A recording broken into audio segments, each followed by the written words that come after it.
go back into Washington? And... No, I can't. Okay.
Hear the whippoorwill first, shrill and close.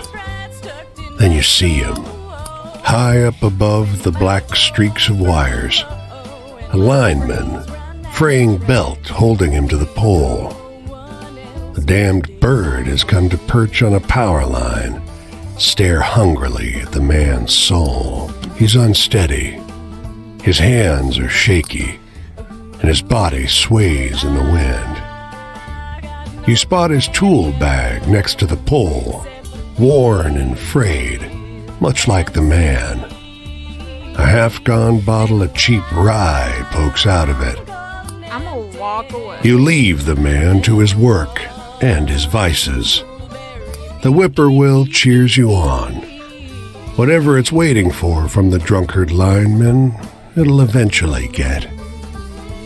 As you walk away, for a long time, you still hear its cry.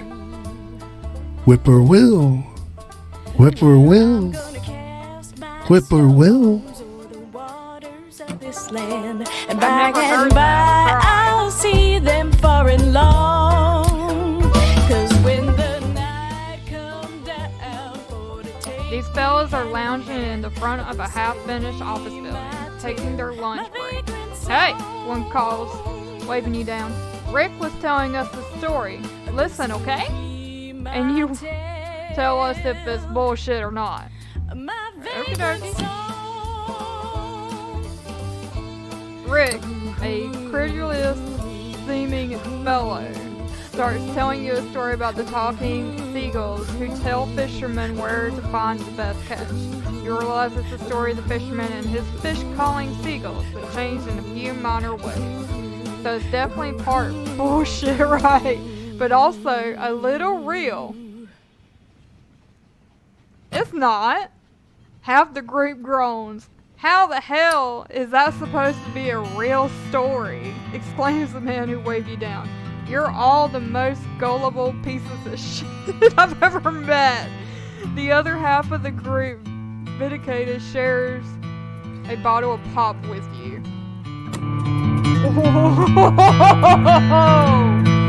Oh. It won!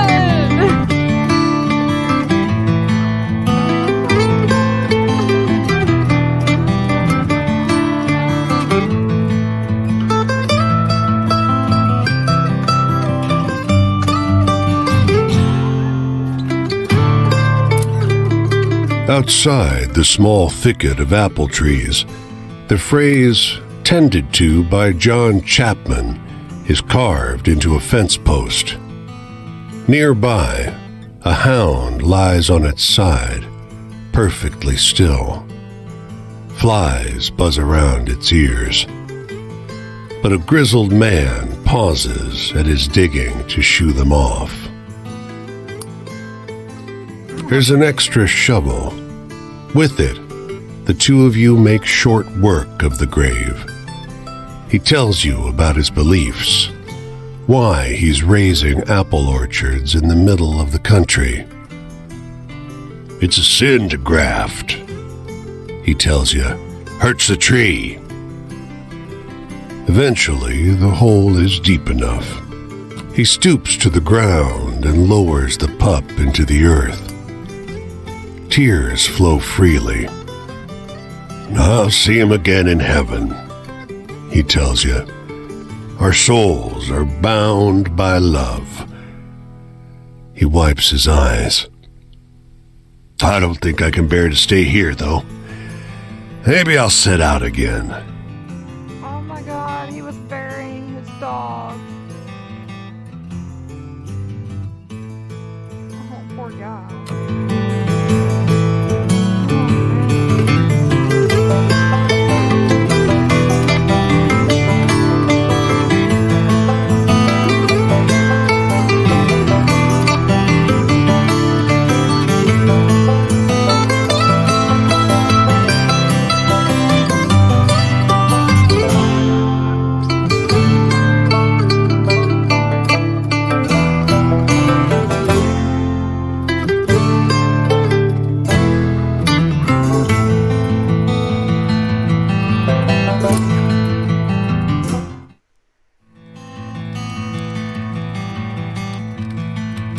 Sorry, friend, but I gotta ask you not to get no closer unless I can see your hands at all times. You got my word. Look too clean to be one of us. You don't look like the company sent you neither. No. Alright, come and share my fire spell. Don't linger.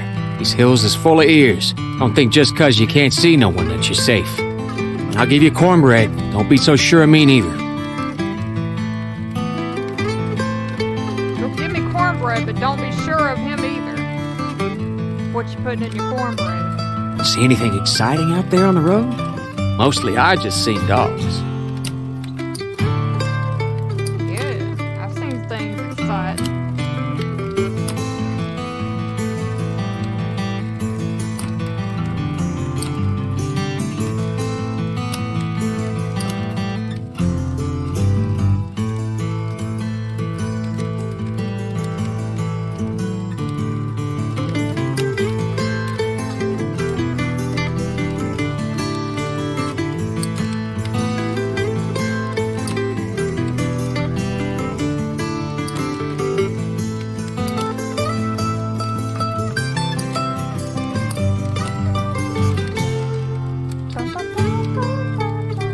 You'd be popular at mealtime where I'm from. You'd keep a whole crew glued, I bet. What's freedom? When the community decides what it's worth? Setting the value of things together? You mean when you don't answer to nobody? Just think possible, my friend. Can you tell me something sad? Sometime you just want a story that goes with how the world already is.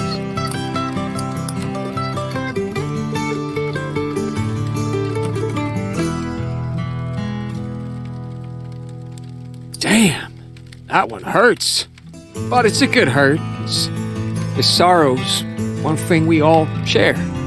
You said a sad one. Oh, sure, I know sadness. Sometimes I get to thinking that just because you're right doesn't mean you ever get your rights. Times like that, I feel like all them cold flecks are just settling in me. Like I'm gonna become part of the mountain's guts, one way or another. See anything exciting out there on the road? Mostly I just seen dogs. You just asked me.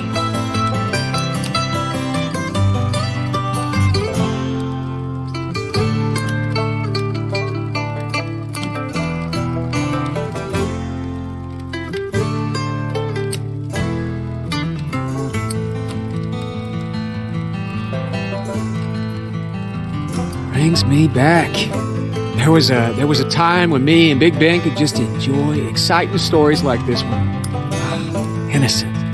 Dreaming about the future made me a wanted man. But now I'll be glad just to get over the county line at dawn. Anyway, I need something to laugh about. Got any funny ones? I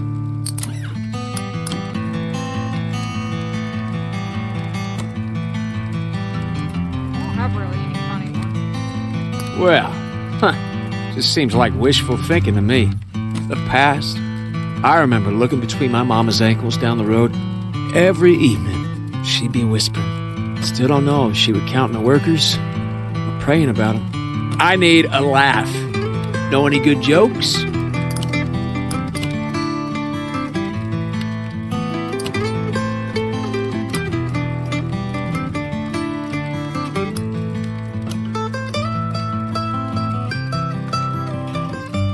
You are a pretty funny one, you know that? Traps. Yeah. I tried to help dig us out. Now more like not, I'm gonna be running forever. Keep thinking, I should get mad about it. Maybe there's only so mad a man can be for so long. Sometimes fire follows the line all the way up into the hole and then whoosh, snuffs out. And there's the men with their eyes screwed shut, fingers in their ears, not knowing how to feel the silence. Morning. I gotta get going. Headed up that way. Won't be specific for my safety and yours. If you want to find me, then do it. Talk again about these things. Cole ain't got no country. No worker neither. Worker ain't Virginian, ain't Christian, white, colored, Irish, Polish, nothing. Worker is a worker. And we all gotta work. If you're one of them, if you think I sound red, you best come out and say so. Get it over with.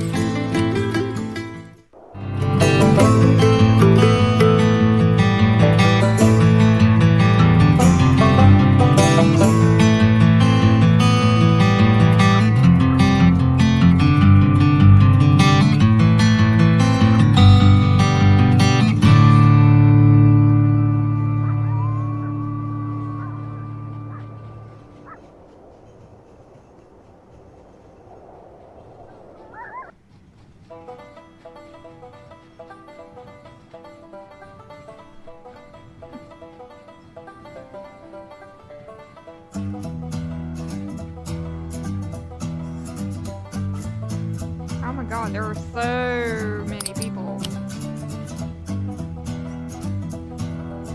World War II veteran, the coal miner. Oh, so he's a coal miner. Okay.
I don't know you from anyone, Hey! but maybe in the end that don't matter so much, so long as we're after the same things. Little firelight, little morsel, a minute or two of company. Well, I ain't got much, and I sure ain't got more than that. I'll share what I have.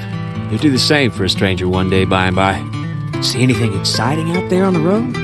Mostly I just seen dogs. You said you were gonna be way up there.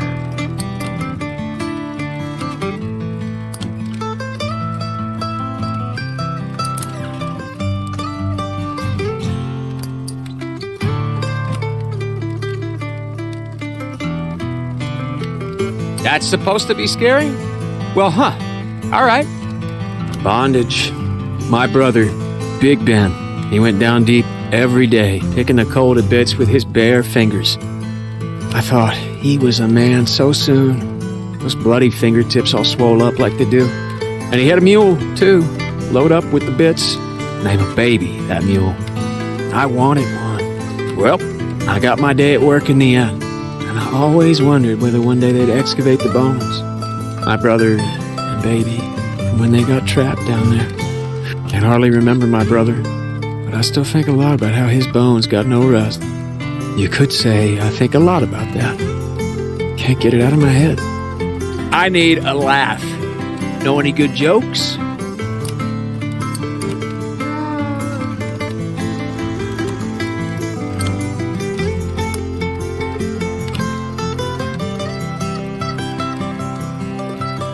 Come on, don't try to cheer me up with that lying nonsense.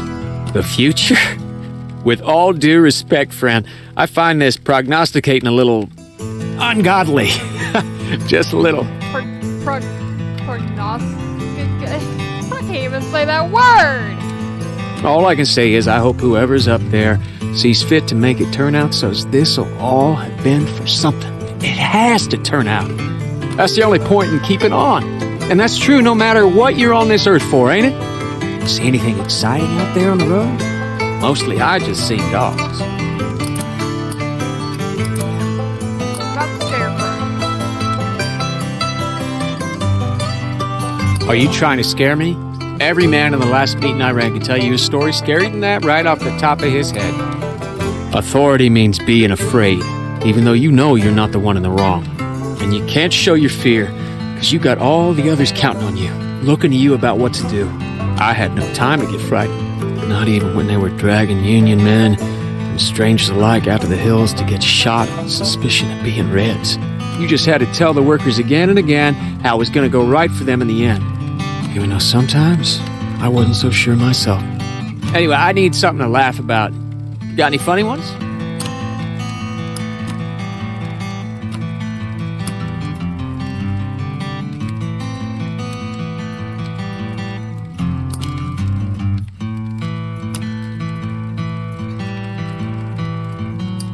How about little girl? Come on, that's all made up.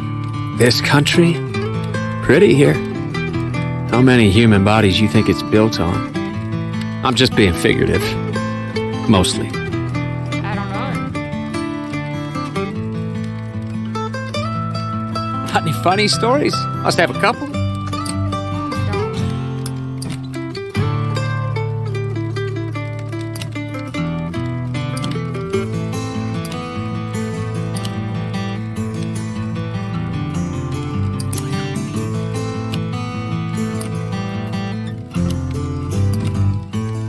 White deer, golly. I don't know. I ain't got any funny stories either. Stranger, miners tell me sadder stuff than that every day of the week. I don't know if your definition for freedom is the same as mine.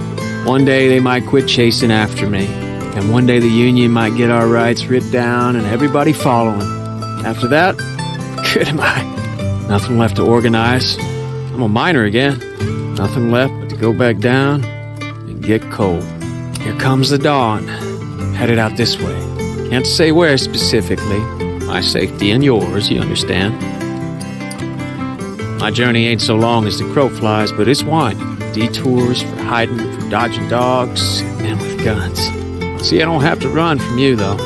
We run into one another out that way, and we'll share a little fire again. Don't go see him again. Yeah, I'm not going to.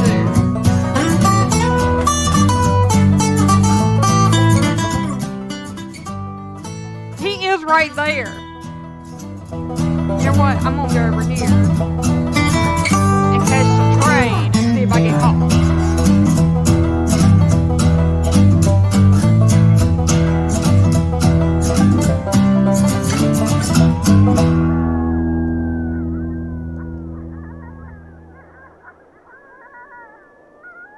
I'm gonna hop on the train. Yeah.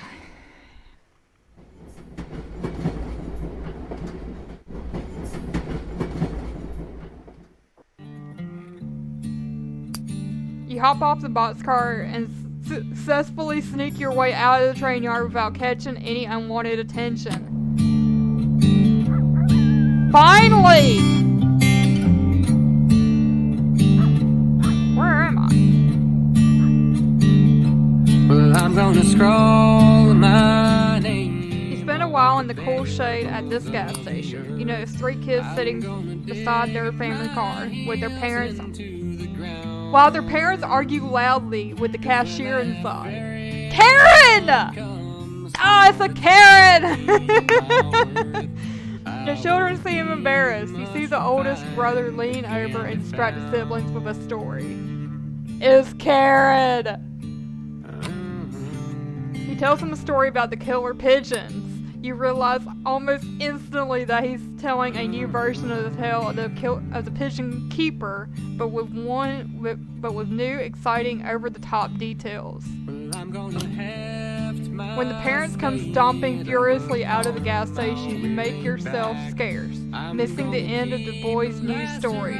But the part you heard is definitely easy to remember. It'll stick with you for a while. We found Karen! When my trains run out of track, We found Karen! no one else to dig my hole. At the corner of North and South Carolina, we found Karen.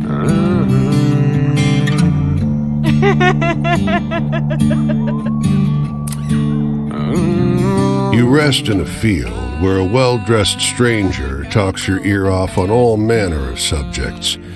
The weather, fireflies in summer, how combine harvesters work. After a while, the mood shifts. Heard my death bones this morning. Death bones? Death bones. Heard 'em rattle like clank, clink, clank. More startling than wind chimes in a tornado. He plucks dry grass and chews on a piece. Ain't much time left now. Cast my stones o'er the waters of this land, and by I'll see them far and long. When the night Got anything? Not much. Sent him a letter, mostly apologies. Bothered the postwoman a lot about how to spell this and that. Ain't that bad. He seems to perk up some. I did right by most folks. Sure was good to meet you. The man pauses, rubs his chin in contemplation. Don't let the bedbugs bite. He walks off slow. After his silhouette becomes small in the horizon, but before he vanishes, you see him collapse to the ground. No!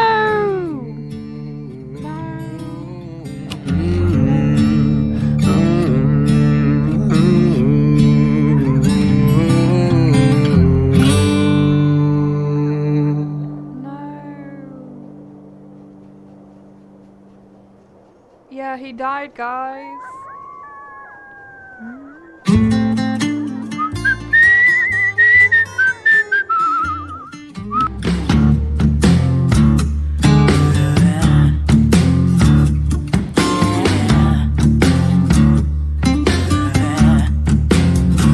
Well, I got a fire in me, don't come from up above. Yeah, I got debts to pay, boy, not the ones you're thinking of. And all of that fame and fortune bought me. His smile lights up the room, or rather the cab of the locomotive. Folks gather round as he holds the pull cord. He's a showman through and through. You'll want to cover your ears now for this next part. Okay. Sure doesn't help much. The engineer pulls that chain and the whistle blasts inside your skull. He just smiles through it all. Man must be half deaf. A round of applause erupts from the small crowd. He passes out bubble gum to the shell-shocked kids, half of them in awe, half in tears. Remember now who gets you there on the advertised. Casey Jones. Everyone's all talk as they head back to their seats. That engineer sure is handsome. Gosh. And that whistle sounded just like a whippoorwill, didn't it? Ain't this the way to travel?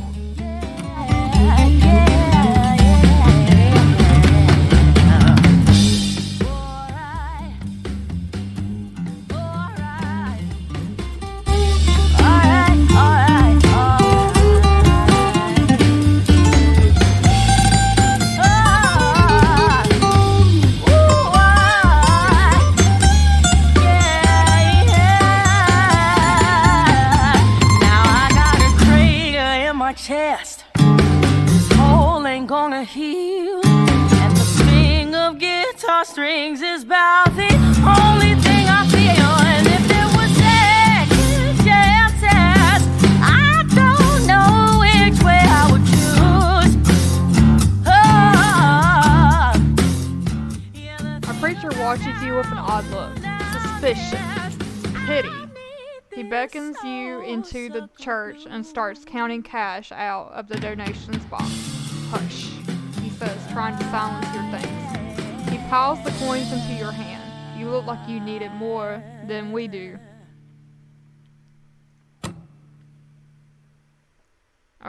Thanks? We need a sixth, she told you, beckoning from the steps of a great dark mansion. And just like that, you found yourself sitting with strangers around a velvet-draped table. Her voice is reedy and high, modulated by the tight collar of her Victorian dress. Join hands, everyone. Okay, guys, this is bothering me. I don't know if it bothers you guys, but it bothers me. They don't have a woman's voice. I mean, I don't mind voicing that and, you know, telling them that they don't have a woman's voice. But it says her voice, and yet it sounds like a man. I mean, I hate to complain, but I'm not trying to be a Karen. Your host keeps her eyes closed as she beseeches the spirits of the dead. But everyone else around the table lets one lingering, awkward glance bounce around between them. You sense they're just about done humoring her when it happens. A deep, nasty thump beneath the table. Is she called a spirit? Look. I didn't mean it. I appreciate all the voice actors and actresses on this game. Please, don't hurt me.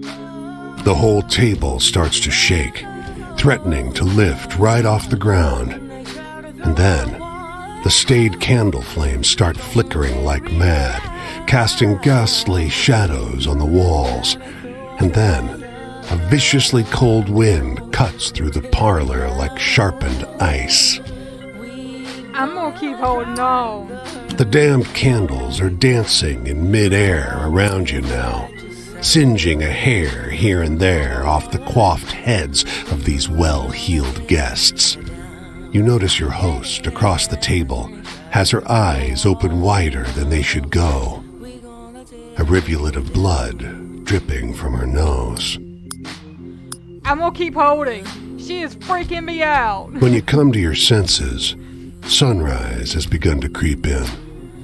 The parlor is empty but for you and the woman in the old-fashioned dress, who slumped dejectedly over the table. He didn't show up. All that sound and fury, and no sign of his spirit. No sign of a spirit? No sign of a spirit? Then what happened? Then what happened, guys? Oh my god.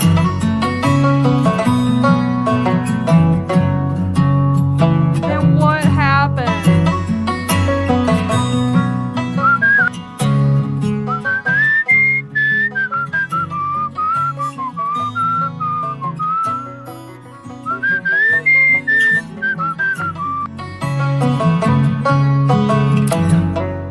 He sings as he works, his voice warm and soft as the late afternoon sun. The air's sweet with the tang of recently cut sugar cane. There's a practiced, almost soothing precision to the way he works. He looks up and nods hello. "Making molasses," he says to your unasked question. "I sell the blackstripe in town. Farmers use it for feed. Bitter as hell." He grins.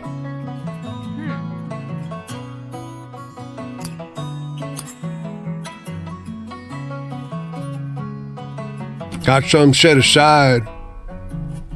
He comes back with a murky flask, waving off any offer of payment. I ain't charging. Folks around here need what they can get. Makes a mean loaf of bread. He nods at the barrels. I'm about done filtering. Got to boil it next. Lend a hand? You help him haul the barrels over to the metal boiler. You pour in the juice and set the fire. It's hot work. He fetches water and dark bread, and you share the small meal and a smile. It's good to find another who takes joy in honest labor. Oh, I love that.